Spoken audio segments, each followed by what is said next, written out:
محمد وآل محمد. اجازت ہے اعوذ باللہ من الشیطان الرجیم بسم اللہ الرحمن الرحیم الحمد للہ کفا وعلی عبادہ الذین اصطفى وعلی آلہ النجباء وأصحاب الشرفاء الذي سمي في السماوات العلى باسم الأحمد والأرضين السفلى بأبي القاسم محمد. اللهم صل على محمد وآل محمد الذي هو زينة المسجد والمنبر فاطر الهدي والبدر والهنين بير العالم أبي الحسن والحسين سيد الأولياء إمام الهدى أمير المؤمنين عليا ولي الله ناري حيدري ثم الصلاة والسلام على سيدة الجليلة الكريمة المكرمة العالمة العاملة زاهدة العابدة ذكية الطاهرة راضية المرضية المحدثات المباركة المخدومات الملائكة الشفيعة في يوم الجزاء مريم الكبرى صديقة الطاهرة سيدة النساء العالمين. اللهم صل على محمد وآل محمد. أما بعد فقد قال رسول الله صلى الله عليه وآله وسلم بسم الله الرحمن الرحيم إني تارك فيكم ثقلين كتاب الله إترتي وأهل بيتي ما إن تمسكتم بهما لن تضلوا بعدي أبدا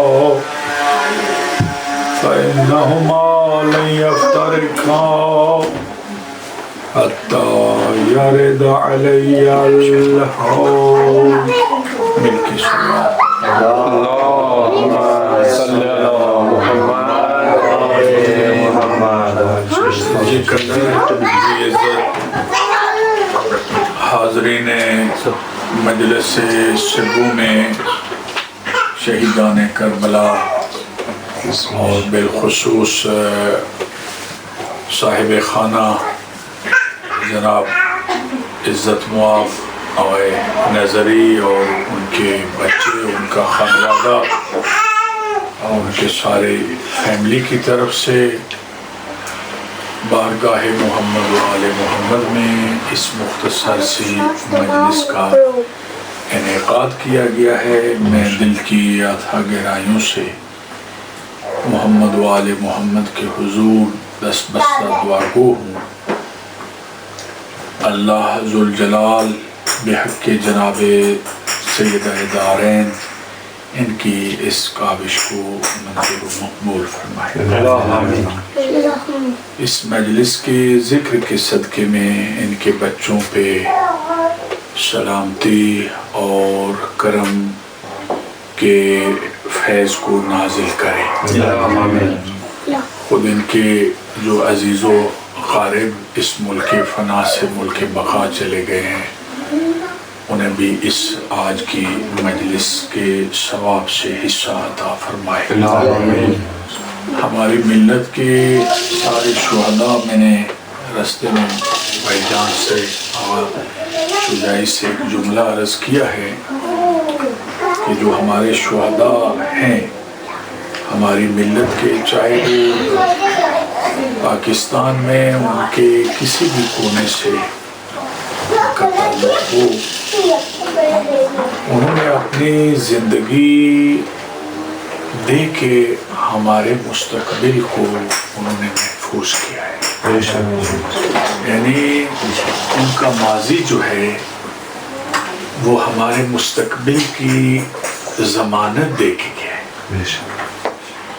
ہم زندہ قوم ہیں اور جو لوگ اپنے محسنوں کے احسان کو یاد رکھتے ہیں وہی لوگ زندگی کی مشکل راہوں میں کامیابی و کامرانی سے فیض یاب ہوتے ہیں. ان کا ہمارے اوپر قرض ہے، ان کو یاد رکھنا در حقیقت ہماری زندگی کا بہترین سرمایہ ان شہداء کا خون ہے جنہوں نے اپنی قیمتی زندگی اپنے مولا کے لیے اور اپنے مکتب کے لیے وقف کیا ہے. تو ہمیں انہیں نہیں بھولنا چاہیے، ان کی بلندی درجات کے لیے بھی، اور بالآخر آقا کے جو شہداء سے جو قرابت دار گزر چکے ہیں ان کے ثواب کے لیے بھی ایک صلوات پڑھتے ہیں.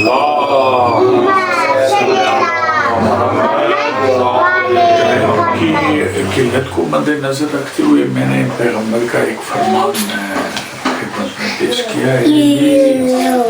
حضور کے آخری زمانے کا جس طرح آخری آیات ہیں، یا ایھا الرسول بلغ ما، اور الیوم اکملت لکم دینکم والی آیات ہیں، تو ان کے بالکل قریب پیغمبر نے انہیں آیات کی آپ سمجھ لیں کہ زبان اقدس جناب رسول اللہ سے آیات کی تفسیر میں یہ ارشاد ہے وہ جاری ہوا ہے کہ اے میری پیاری امت، میں قریب اپنے اللہ کے پاس چلا جاؤں گا. میرا بلاوا جو ہے وہ خالق کی طرف سے آ چکا ہے.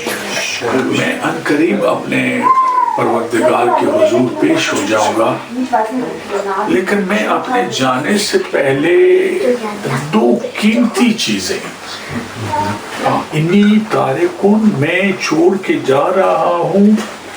تارک سے مراد ترکہ بھی لیا گیا، یعنی سب سے قیمتی سرمایہ جو میں اپنے جانے کے بعد چھوڑ کے جا رہا ہوں، انی تارکن فیکم، تم میں، یعنی فیکم سے مراد یہ ہے کہ امت میں، امت کا جو طبقہ ہے اس کے لیے پیغمبر یہ اعلان چھوڑ کے جا رہے ہیں کہ خبردار میں تم میں آگاہ رہو، دو قیمتی چیزیں چھوڑے جا رہا ہوں تمہارے درمیان. فیکم، تم میں، کتاب اللہ ہے، ایک اللہ کی کتاب ہے، وَعِطْرَتِ اہل بیتی، اور دوسری میری عطرت اہل بیت ہے. اللہ کی کتاب سے تو سب لوگ واقف ہیں کہ یہ اللہ کریم کا وہ عظیم معجزہ ہے جس سے کسی کا انکار نہیں ہے. لیکن پیغمبر دوسرے لفظوں میں امت کو یہ کہہ رہے ہیں کہ تم یہ سمجھنا کہ دو امانتیں ہیں میری. رسول اللہ اپنے جانے کے بعد دو چیزیں تمہیں دے کے جا رہے ہیں، دو امانتیں ہیں، ان میں خیانت نہ کرنا.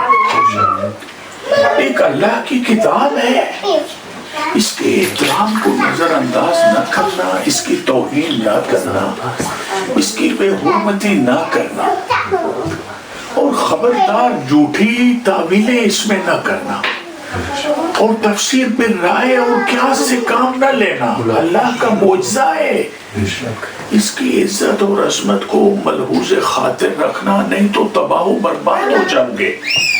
ایک اللہ کی کتاب ہے جس کو قرآن کہتے ہیں، دوسری میری عطرت اہل بیت ہے. اب یہاں علماء نے بڑی بحث کی ہے کہ لفظ اہل بیت ہی کافی تھا. پیغمبر کہہ دیتے کہ کتاب اللہ ہے وہ اہل بیت ہی، پھر بھی معنی مکمل تھا. یہ عطرت کیوں کہا؟ اصل میں یہ بہت بڑا پیغمبر ایک عقدہ حل کر گئے ہیں، ایک گرہ کھول گئے ہیں کہ جس گمراہی میں جس ہلاکت میں امت پڑ جائے گی، پیغمبر اس کا رستہ میں دکھا گئے، عطرت کہہ کے کا خبردار ہر ایرے غیرے کو قرآن کا وارث نہ سمجھ لینا، ہر نتھو پتو کو قرآن کا وارث نہ بنا لینا، ہر کسی سے قرآن کی آیات کی تفسیر نہ پوچھنا۔ اس کے لیے میں افراد مقرر کر کے جا رہا ہوں اور وہ میرے اہل بیت ہیں۔ اب کسی کو دھوکہ نہ رہے کہ اہل بیت میں اصحاب بھی آ گئے ہیں، ازواج بھی آ گئے، نہیں، میں عطرت کہہ کے ان کے درمیان حصار بنا کے جا رہا ہوں۔ خبردار، میں نے دائرہ کھینچ دیا ہے۔ عطرت اس کو کہتے ہیں کہ جو ایک درخت ہے اس کی ایک کوپل جو اس سے جاری ہوتی ہے بہار کے موسم میں، لغت نے عطرت اس کو کہا ہے کہ ایک جگہ سے آپ ایک ٹہنی کو کاٹے تو جو اس کی جگہ نئی کوپل نکلتی ہے، نیا پھول نکلتا ہے یا نیا گل نکلتا ہے، اس کو عطرت کہتے ہیں۔ گویا رسول امت کو یہ بتا رہے تھے کہ کبھی دھوکہ نہ کھانا، اہل بیت وہ ہیں جو مجھ سے ہوں، سبحان اللہ، یا میں جن سے ہوں وہ اہل بیت ہے۔ خبردار کسی اہل غیروں کو میرے اہل بیت میں شامل نہ کر۔ سبحان اللہ، یہ تھا عطرت کی قید اس لیے لگائی ہے، جو رسول کا جز ہیں، جو رسول کا جوہر ہیں، جو رسول کا حصہ ہیں، جو رسول کی تاثیر ہیں، جن کا خون رسول سے ملتا ہے، جن کا بدن رسول سے ملتا ہے، جن کی عزت رسول سے ملتی ہے، جن کا اٹھنا رسول سے ملتا ہے، جن کا بیٹھنا رسول جیسا ہے، جن کی نماز رسول جیسی ہے۔ حتیٰ بصرے میں مولا علی نے جب جنگ جمل کے بعد بصرہ والوں کو نماز پڑھائی تو خدا کی قسم لوگ نماز کے بعد اٹھ کے سبحان اللہ کے نعرے لگانے لگ گئے۔ مولا نے پوچھا تمہیں کیا ہو گیا؟ کہا یا علی تیری امامت کی قسم ہے، رسول کے جانے کے بعد ہم نے پہلی دفعہ رسول جیسی نماز پڑھی۔ سبحان صلوات پڑھی۔ اس سے یہ پتہ چلتا ہے کہ لوگ رسول والے نماز چھوڑ چکے تھے، لوگ حضور والا دین چھوڑ چکے تھے، لوگوں نے قرآن کے وارث پہلے غیرے بنا لیے تھے۔ لوگ آیات کی تفسیر ان سے پوچھ رہے تھے کہ جس بزرگ کو 10 سال میں سورت بقرہ یاد نہیں ہو سکی، لوگ اس سے مسئلے پوچھ رہے۔ کسی نے میرے مولا علی سے پوچھا مولا یہ جو دشمن تھے انہوں نے آپ کا حق چھینا، سیدہ کا مال ہڑپ کر گئے، بی بی فاطمہ زہرا کو رنجیدہ کیا، بی بی کا پہلو زخمی کیا، زہرا کی تمام تملوں کے عطائے پروردگار کو ہضم کر کے اس جاگیر فدق کو کہ جس میں 32 بستیاں تھیں، اس وقت 32 گاؤں تھے، 32 گاؤں تھے بی بی کی ملکیت، اور ایک ایک گاؤں کی اب حدود اربع یہ ہے کہ اس وقت کا بی بی کا فدق کا ایک گاؤں آج کی ایک تحصیل کے برابر ہے۔ تحصیل میں دیکھ لیں کہ تحصیل میں کتنی آبادی ہوتی ہے، کتنے لوگ ہوتے ہیں، کتنے افراد ہوتے ہیں۔ ڈسٹرکٹ میں 4 تحصیل ہوتی ہیں، ایک تحصیل کی آبادی آپ لگائیں، بی بی کے 32 گاؤں تھے جہاں پہ بی بی کے غلام کام کرتے تھے، بی بی کے کاردار تھے، بی بی کے منشی تھے، جو اجناس کی تحویل لیتے تھے۔ آغا شجاعی فدق ایک چند کھجوریں نہیں تھی، اور ایک معجزہ میں فدق کے متعلق عرض کر کے بس میں گفتگو کو مکمل کرنے لگا ہوں۔ فدق کا یہ معجزہ ہے، فدق کی زمینوں کا، یہ بی بی سیدہ کو اللہ نے جو انعام بخشا تھا اس کی تاثیر ہے۔ پورے سعودی عرب میں پانی کڑوا ہے سوائے فدق کے باغات کے۔ میں تو یہ کہنے میں فخر محسوس کروں گا کہ وہ جنت کی شہزادی تھی، اس کے باغات میں جو پانی آ رہا ہے یقیناً جنت کی نہروں سے متصل ہو گیا۔ وہ سیدہ عالمیان ہے، وہ سیدہ کائنات ہے. یہ امت برباد ہو گئی. اس امت نے دھوکہ کھا لیا. بی بی کا مال ہڑپ کر گئے، بی بی کی زمینیں ہڑپ کر گئے. یہ قیامت تک ذلت و رسوائی کے گڑھے میں انشاءاللہ یہ گرتی چلی جائے گی. جب تک آل رسول سے، اولاد فاطمہ سے یہ معافی نہیں مانگیں گے، بی بی کی قبر پہ آ کے یہ لکیریں نہیں نکالیں گے، تب تک ان کی معافی نہیں. بجائے اس تو یہ ہے کہ رسول وارث مقرر کر کے گئے. یہ دو چیزوں کا مقصد یہ نہیں ہے کہ رسول ایک ویسے یہ اعلان کر کے چلے. میں کہا قرآن کسی سے نہ پوچھنا.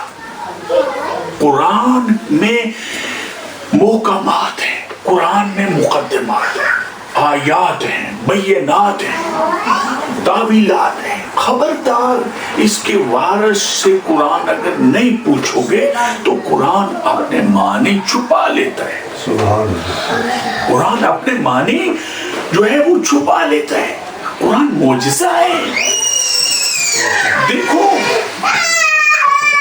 کسی نے مولا سے پوچھا، مولا اصحاب کہف کی تعداد قرآن نے 4 لکھی ہے. کسی نے کہا کہ 4 ہیں اور 5واں کتا ہے. کسی نے کہا کہ 5 ہے. جو قرآن مجید کی جو تفسیر ہے، آیات ہیں، آیت کا یہ مطلب ہے کہ کسی نے 4 لکھے ہیں اور 5واں کتا لکھا. کسی نے 5 لکھے ہیں، 6واں کتا لکھا. کسی نے 7 لکھے ہیں، 8واں کتا. امام سے پوچھا گیا مولا یہ تعداد اللہ کیا اللہ کے علم میں نہیں ہے کہ اصحاب کہف کتنے تھے؟ امام مسکرائے، کہا کیوں نہیں، وہ عالم بذات الصدور ہے، وہ عالم علی کل شیء قدیر ہے، وہ تو ہر شے کا عالم ہے. اس کے علم میں، اس کے علم کی تو کوئی حد نہیں ہے. تو مولا وہ مقرر بھی کر سکتا تھا 4 ہیں یا 5 ہیں یا 7 ہیں یا 8 ہیں. یہ 4 عدد میں کھلا کیوں اس آیت کو؟ کہا لوگوں کو پتہ چل جائے کہ خالی قرآن کافی نہیں ہے، اہل بیت کی مدد لی جائے.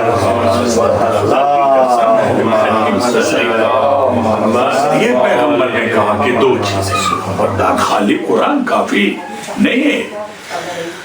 آپ باید محتاج، رسول خدا شمارا محتاج ساخته که شما باید با دروازه اهل بیت برسید و سوال بپرسید که ای اهل بیت رسول با نزول شان این آیت با کجا آمده، درباره چی نازل شده؟ این اهل بیت میدونند. اہل بیت شمارا راہنمائی میکنند کہ این آیت با فرش نازل شده یا درباره عرش آمده یا درباره آفتاب آمده یا درباره مثلا قمر آمده، مهتاب آمده. این چیزها الکی نیست. پیغمبر متوجه نمود، تاکید نمود. آگے مکمل کروں ترجمہ اور ختم. اطرت یعنی جوہر رسول، اطرت یعنی اولاد رسول، اطرت یعنی اولاد علی و بطول، اطرت یعنی حسنین کریمین، اطرت یعنی از اول امام علی آخر امام مہدی، تمام در اطرت جمع شد. ان کی طرف آپ نے رجوع کرنا ہے میرے بعد. آگے گارنٹی کیا ہے؟ ما ان تمسکتم بہما، اگر تم نے ان 2 چیزوں کا دامن اپنے ہاتھ میں تھام لیا میرے بعد. کس کس کا؟ قرآن کا، اہل بیت کا. لن تضلوا بعدی ابدا، میں گارنٹی دیتا ہوں کہ تم گمراہ نہیں ہو جاؤ، تم ہدایت والے رستے پہ رہو گے. اگر یہ 2 چیزیں تمہارے پاس مضبوطی سے تم نے تھام لیا، ان کا دامن اہل بیت کا اور قرآن کا، تو پھر تمہیں میں یہ سرٹیفکیٹ دیتا ہوں، فَإِنَّهُمَا لَن يَفْتَرِقَا، یہ ایک دوسرے سے جدا نہیں ہے. خبردار کبھی اہل بیت کو قرآن سے الگ نہ کرنا, کبھی قرآن کو اہل بیت سے الگ نہ کرنا. اب امت نے آغا نظری جو سب سے بڑا ظلم امت نے قرآن اور اہل بیت پہ کیا, وہ یہ کیا کہ قرآن مجید کے نسخے اس امت نے جلوائے ہیں. جو مولا علی اپنے دستے امامت سے جو نسخہ قرآن مجید ترتیب کے مطابق, جو ترتیب نزولی میں جس طرح قرآن اللہ کی طرف سے نازل ہوا ہے, اسی طرح مولا علی نے اس ترتیب سے قرآن کو اکٹھا کیا. لیکن جب دربار خلافت میں میرے مولا علی نے وہ قرآن پیش کیا تو انہوں نے کہا کہ یا علی نہیں, ہمیں یہ قرآن نہیں چاہیے. علی کے ہاتھ کا قرآن یہی ہے جو ابھی ہے, یہی ہے. قرآن کی کمی بیشی میں کوئی, شیعہ علماء متفق ہیں کہ قرآن میں کوئی کمی بیشی نہیں ہوئی, قرآن وہی ہے, صرف ترتیب کو آگے پیچھے کیا ہے. ترتیب کو, جو پہلی آیت تھی اس کو سب سے آخر میں لا دیا, اور جو آخری والی تھی اس کو پہلے میں لیا. اندازہ کریں اقرا والی آیت سب سے آخر میں, وہ پہلی آیت ہے. مولا علی نے ترتیب نزولی کے مطابق اس امت کو تو رسول اللہ کے حکم سے, لیکن بدبختی اس امت کی, قرآن وہی ہے جو ابھی ہے ہمارے پاس, اس میں کوئی شک نہیں ہے. تحریف قرآن نہیں ہے, مکتب اہل بیت میں قرآن کی زیادہ کمی نہیں ہے. لیکن اس امت نے سب سے بڑا ظلم یہ کیا, قرآن کے نسخے جلا دیے زمانے خلافت میں, اور خاص کر تیسری خلافت کے زمانے میں. کچھ صحابہ لائے, انہوں نے کہا یہ چیز ہے, کہا نہیں ہمیں نہیں چاہیے. تو اس طرح قرآن کے ساتھ یہ سلوک کیا. بلکہ میں تھوڑا اور آسان کر دوں, اے اہل ایمان, یہ اہل بیت کی ماننے والوں کے پیچھے تم بم باندھ کے نکل پڑے ہو. کبھی یہ دیکھا ہے کہ سفین میں قرآن نیزے پہ کس نے بلند کیا؟ وہ تو معاویہ تھا جس نے سب سے پہلے قرآن کی توہین کی, قرآن کو نیزے پہ اٹھایا. یہ پہلا ظلم کیا. رسول اللہ کے بعد قرآن نیزے پہ اٹھایا سفین میں, اور مولا علی کے گروہ میں جو ان پڑھ لوگ تھے, جاہل تھے, جو معاویہ نے خرید کیے تھے, جو ایجنٹ تھے معاویہ کے مولا کی فوج میں گھس آئے تھے. جس طرح امام حسین کو قتل کرنے کے لیے لباس حج پہن کے مکے میں 1000 آدمی پہنچ گیا تھا خنجر چھپا کے. اگر وقت ہوتا کاش میں سارے مسائل بحث کر سکتا کہ امام 8 ذی الحج کو مکے سے کیوں نکلے. امام مجبوراً نکلے کہ کہیں یہ میرا خانہ خدا میں قتل نہ کرتے. امام مولا حسن کی طرح اپنا قتل چھپانا نہیں چاہتے تھے. امام کہتے تھے میں وہاں قربانی دوں گا جہاں پوری دنیا دیکھے, اور قیامت تک اس قربانی کے نور کو کوئی یزیدی مٹا نہیں سکے گا.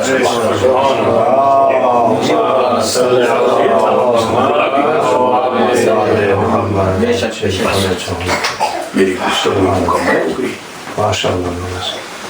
اسی جملے پہ میں تاریخ کے آغاز شجاعی بدترین مورخ نے اور خیانت کار مورخ نے یہ تو لکھ دیا کہ امام علی مقام نے 61 ہجری کا حج نہیں پڑھا ہے. دشمنی اہل بیت نے یہ تو لکھ دیا اس ملعون مورخ نے, لیکن اس کو یہ لکھنے کی توفیق نہ ہوئی کہ جس حج میں امام شریک نہ ہو کیا وہ حج مقبول ہے اللہ کے نزدیک ہے. جب وقت کا امام ایک عبادت میں شامل نہیں ہے, اس عبادت کی قبولیت کی ضمانت کہاں ہے؟ اللہ تو کہتا ہے کہ عبادت میں وہ قبول کروں گا جو اس گرانے سے ہو کہ میرے تک آئے گی. خبردار ایسی عبادت ابلیس نے توڑی کی ہے کہ جس میں صرف توحید تھی. مجھے وہ عبادت چاہیے جو جن کو میں نے مصطفیٰ بنایا ہے, جن کو میں نے مرتضی بنایا ہے, جن کو میں نے مجتبی بنایا ہے. جن کو میں نے سید الشہداء بنائے ان کے وسیلے سے جو عبادت آئے گی مقبول ہوگی. سلمان پڑھنے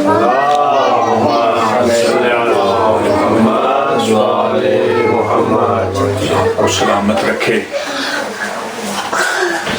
امام جب کربلا میں آئے بنی اسد کے بچوں کو، بنی اسد کے بوڑھے کو کہا کہ ایسے کرو کہ اپنی عورتوں کو بھی لے آؤ، اپنے بنو اسد کے جو جوان ہیں ان کو بھی لے آؤ اور بچوں کو بھی ساتھ لے آؤ. اور ایک چیز امام نے کہا کہ یہ زمین ہم نے خریدی ہے آپ سے، حالانکہ وہ تحفے میں آغا شفقت علی بنو اسد کے لوگ جو تھے یہ جناب حبیب ابن مظاہر کا قبیلہ ہے، مولا کے محبت رکھنے والے لوگ تھے. انہوں نے کہا مولا یہ آپ ہماری طرف سے تحفہ قبول کر لیں.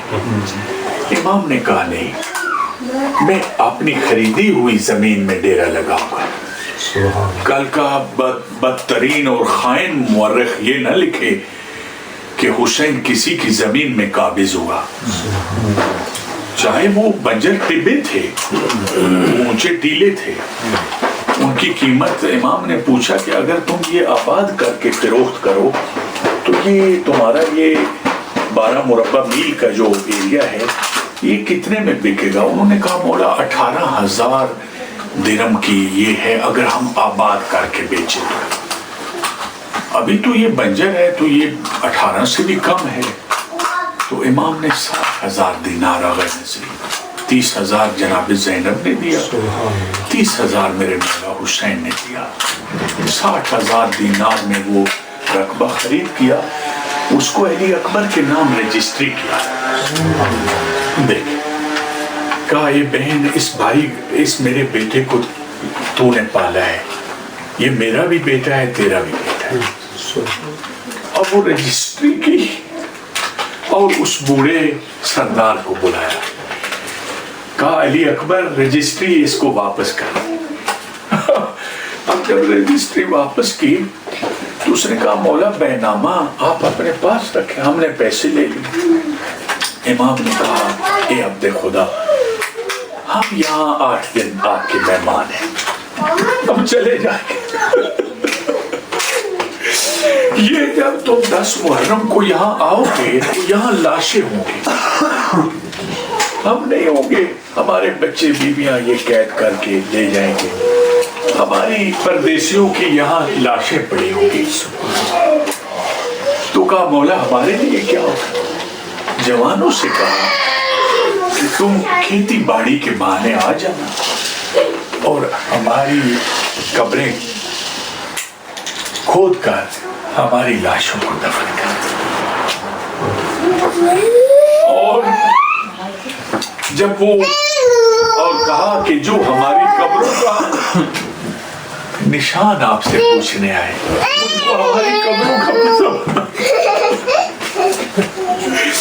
ان کو ہماری قبروں کے نشانات بتا دیں، یعنی ان کی رہنمائی کر دیں کہ پردیسی زہرا کے یہاں دفن.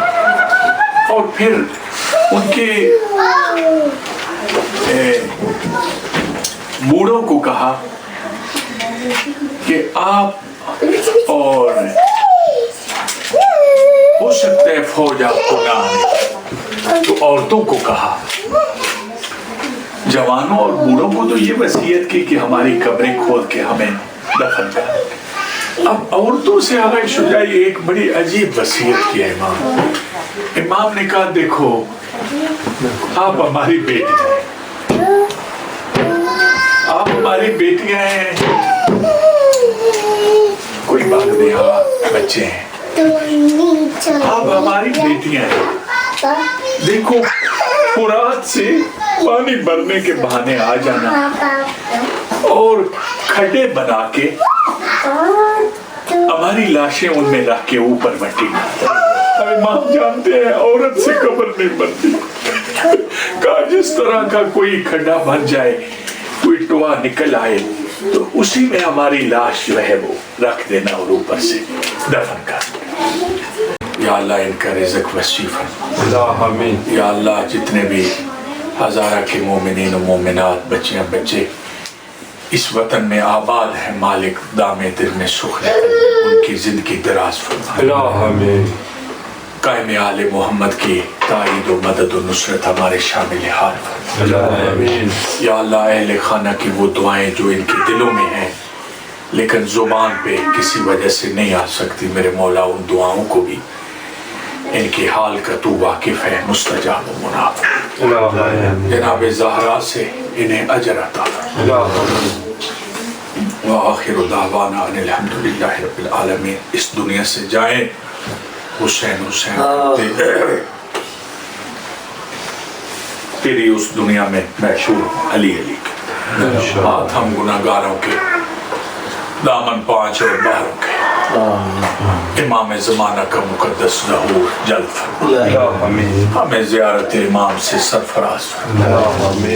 یا اللہ ظالمین کو نیست و نابود فرما، یا اللہ دشمنان مکتب اہل بیت کو ختم فرما، یا اللہ تکفیریوں کا بوٹا اس دنیا سے ختم فرما، یا اللہ سفیانی یزیدی نہروانی داعش القاعدہ، یا اللہ ان کے نشانات ختم فرما، یا اللہ جس جگہ پہ جس ملک میں مظلوم ظلم کا شکار ہے ان کی مدد و نصرت فرما، بالخصوص میرے بھائی ہزارہ کے مومنین دنیا کے جس کونے پہ آباد ہیں، مالک ان کے مال و جان اولاد ناموس کی حفاظت فرما، آغا نعمت اللہ کے بھائی سمیت جتنے بھی کی حاجات ہیں مولا تکمیل فرما، ان کے بچے کی زندگی دراز فرما، ربنا تقبل منا انک انت السمیع العلیم وتب علینا انک انت التواب الرحیم۔